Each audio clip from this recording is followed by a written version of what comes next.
Hello and welcome to today's broadcast of Unique Online Television, and we will broadcast all the way from the headquarters town of the Western Area Rural District of Sierra Leone, in Waterloo, West Africa. This is your daily program where they meet you on Unique Online Television, and we will broadcast based on issues them where they come up in the country and the world at large, where you need to know that at the time where we will reach you. And today, not to any other exception, as we can look into issues that we don't happen, but we'll choose one where we will look into and inform you so that you will know exactly what's going to happen in the country. If possibly you're not aware, this channel will tell you and inform you based on what you know. Today, we can look at the failed coup attempt where they don't happen in this country. And at around 4:30 a.m. on the 26th of November 2023, some armed men, when I gunman them, then they attacked the capital city of a different places where include Congo Cross, of course, let's say they get the hits, Force Barracks, and also the Pademba Road prison. And after they're not being able to succeed into the attack, some few hours later, His Excellency President Julius Madabio will make a statement and class the attack as a failed coup, which means they be one for Pulan na power. And because of that, President Bio will announce curfew, where this country will get nationwide curfew, where they also mount man search, where in names them will come up, will involve the November 26th failed coup, they will go in search of them. And also some number of 2,000 prisoners then they escaped from the maximum prison where they are Pademba Road on that day where the coup being reached but they not been succeed forget waiting them want. 2nd and the 3rd of January, President Julius Madabio and the government will pull different press releases them. As you see on the screen now, this is the 2nd of January and this is the 3rd of January 2024, where they will pull them press release here, where they for do with the failed coup and the one that they involved and the charges them where they in charge them. And inside these charges here, next they will come up with Koita, leather boots, and former President Ernest by Koroma. Now, on former President Ernest by Koroma, in your case, remember say if you don't appear in court once or twice and then if you get a sick leave where then you take and go to Nigeria for making you go seek medical, and of course you don't day in absentia way in case don't come up number of time you don't appear, and so far they don't adjourn former President Koroma in case to another date where will be November this year, where the law adjourn the case to where it will appear na saloon and can answer to charges them or cases them we get for due to the failed coup we may not happen na saloon. And Magistrate Santidi Bambura don't adjourn this treason case of President Ernest by Koroma against the state to the 18th of November 2024, where it will return back to this country, we will not there, and then it will appear court if for any reason it happened for the scene.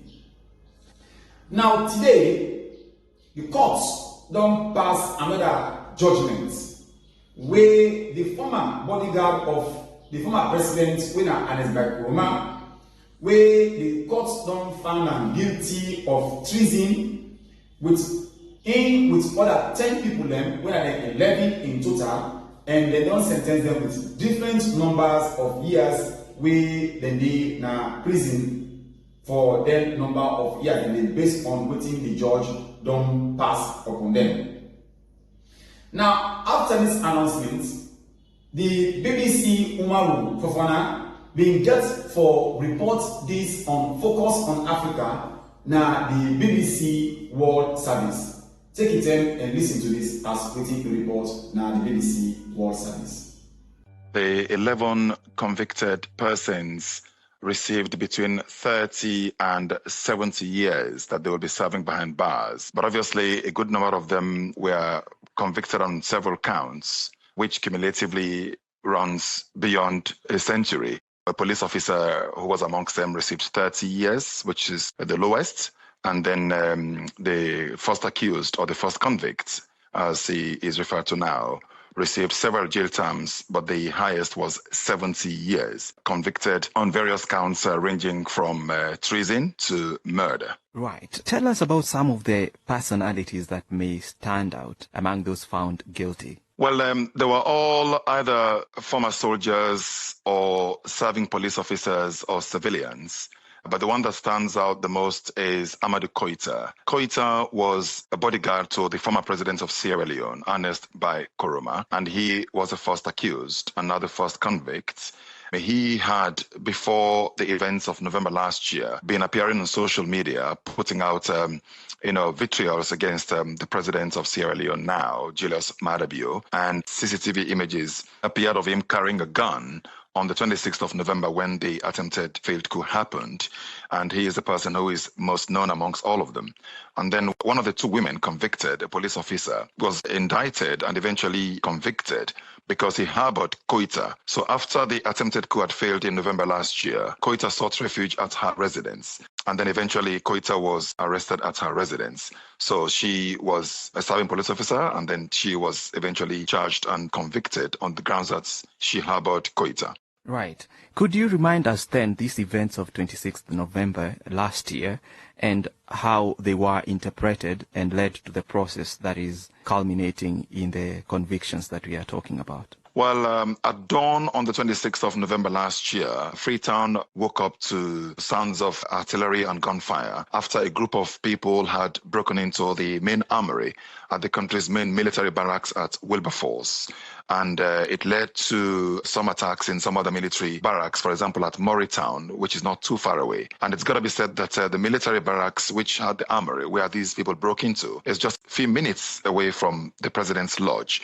And President Julius Maada Bio was inside the lodge at the time. So after the firefights, eventually the attackers were warded off and there was a swoop and a lot of them were arrested. Before they were arrested, they had also broken into two main prisons, but most notably the main central prison at Pademba Road, where they freed nearly 2,000 inmates. And some of those were prisoners serving jail terms for very serious crimes, including rape and murder. And all those nearly 2,000 people were let loose. And they also went to the female prison, where they also freed the female prisoners. And in total, about 21 people died. About 14 of them were serving members of the Sierra Leone Armed Forces. And then I'm just wondering, how is it that these events were interpreted as a coup? I remember the president, Julius Maada Bio, said so. Was it just his interpretation or the government's interpretation of what had happened, or was it a widely held opinion in Sierra Leone that is indeed that what could have happened? The trial judge, Justice Komba Kamanda, said this. During the trial, evidence was adduced to show that their intention was, in fact, to overthrow the government of Julius Maada Bio. And the events happened just a few months after a controversial election in June of the same year, which President Julius Maada Bio narrowly won, but then the opposition cried foul, and some international observers also faulted the transparency aspect of the process. So evidence was produced in courts that showed that indeed their aim was to overthrow the government of Julius Maada Bio, even though some people expressed skepticism as to whether the real intent was to overthrow the state or something else. Koita himself, has got to be said, that's the first accused or the first convict, had been living in the UK after his service with the then president Ernest by Koroma had ended. But then he returned home, and before he returned home, he had put out what was regarded to be incendiary posting on social media about the government of Julius Maada Bio. So evidence in court showed that they did want to overthrow the government of Julius Maada Bio. And now this treason trial in the High Court has not yet finally concluded, because the former president, Ernest by Koroma, who served for 11 years until 2018, was also charged. What's the latest on him? Yes, the former president, Ernest by Koroma, was charged. He, I think, faced 4 counts in court, ranging from prison to misprision of treason, in the sense that the allegations included that he knew that the coup was being hatched, was being plotted. He did not bring that to the attention of the appropriate authorities. But there was a lot of drama between the government of Sierra Leone, ECOWAS, and all of that as to whether or not the former president should stand trial. He did appear in court. He stood in the dock, which was quite a spectacle at the time. And then following that, there was some movements by ECOWAS, which sent delegations here twice to discuss with the government of Sierra Leone. And then eventually it was reported that, in fact, ECOWAS had requested for the former president to go to Nigeria. But then the government denied that at the time.